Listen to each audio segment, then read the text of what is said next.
What's up, Leaf Nation? Welcome to Molson Canadian Leafs Game Day. I'm Scott Willett. She's Danielle Emanuel. We'll get to Bob and Henny in just a second. But if there's ever been a perfect day to just sit at home, order pizza, and watch the game, it is today after the snowstorm that is taking over the greater Toronto area. And I'm hoping that those guys down in Nashville that are used to nice weather predictably all the time, maybe this will throw them off their game because this team is on fuego 8-1-1. But before we get into the Nashville Predators tonight, let's go back to a very, very entertaining game on Monday night. The building was absolutely electric. And for a long time, I remember that you predicted the player of the game from Anaheim to be Rickard Rakell. It looked like you were going to end up being the victor. However, my boy Austin Matthews, thanks to an early wraparound goal and a late goal thanks to a little help from Kasperi Kapanen, tied the game up at 2. But it was all about that top line. You know what? I couldn't believe it. Like, my jaw, you had to pick it up off of the floor. That wraparound goal that Matthews scored, Bieksa, sorry, like, where was he on that play? He completely outmuscled him, outskated him in every aspect. And what about the Selly, too? Like, what else do you expect? Are you not entertained? No, there was so much excitement in that game. But in a period, you saw just everybody stop, freeze. Nobody said a single word. You could hear a pin drop. Frederik Andersen took a skate to the side of the head, courtesy of Corey Perry. It was a scary moment because he did exit the game. Curtis McElhinney came in his defense, and the Maple Leafs came away with a 7-4 victory. But you can all breathe a sigh of relief. Freddie Andersen returned to practice on Tuesday, and he's cleared to play today. Yeah, it was a little nerve-wracking because whenever a goalie comes in cold, especially against a team that seemed to be playing as well as Anaheim, I mean, it felt like one of those nights that Corey Perry was just going to light us up. I mean, he ended up with 4 assists, didn't even end up being one of the 3 stars. But you were kind of nervous that Curtis McElhinney, that maybe this might be the end of the game for us, especially in the beginning of the 3rd period when he left up a little bit of that soft goal. But he came up very solid in the victor. So it's very nice to know that if Freddie were to go down, we got a good backup in Curtis. Yeah, the Maple Leafs have been on a tear offensively lately. They've outscored their opponents 24-11 in the last 6 games. Can you believe that? And they're coming up against another hot team tonight in the Nashville Predators. For more on tonight's matchup, let's throw it down to Paul Hendrick and Bob McGill.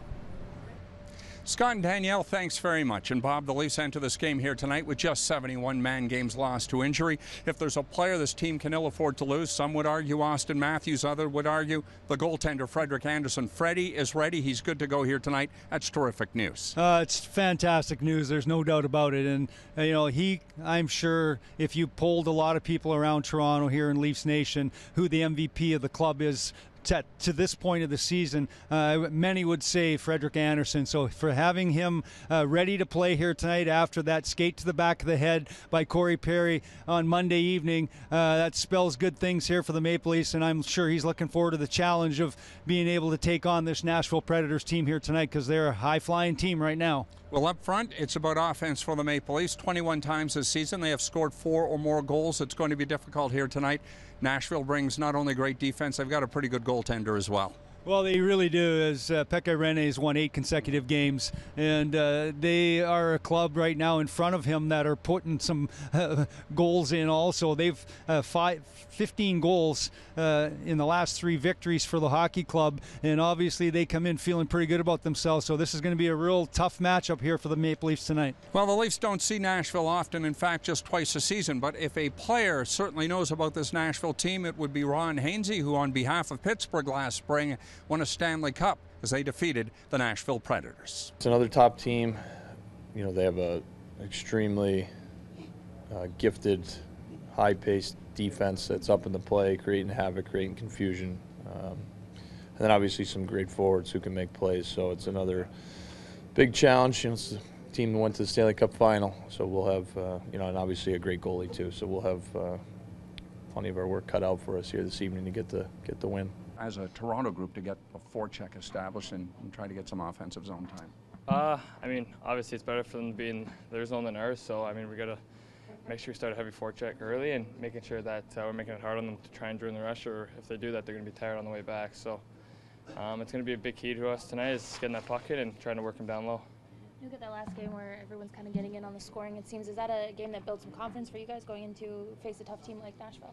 I mean, obviously it's good, but you know, we got to keep the goals down. We got to help out Fred a little bit more and Mac, and you know, come back and help our D out a little bit more and sort things out easier, I think. But I mean, it's nice always seeing that on the score sheet for everyone to chime in and help out. And but like I said, I mean, they're a mobile D-core. They're going to get up in the rush. We got to make sure that 4 and 5 are working back to get above them. I was talking to Ron about the even strength success your line has and what they're able to do offensively, what's been the key as a trio defensively for you guys? Defensively? Yeah.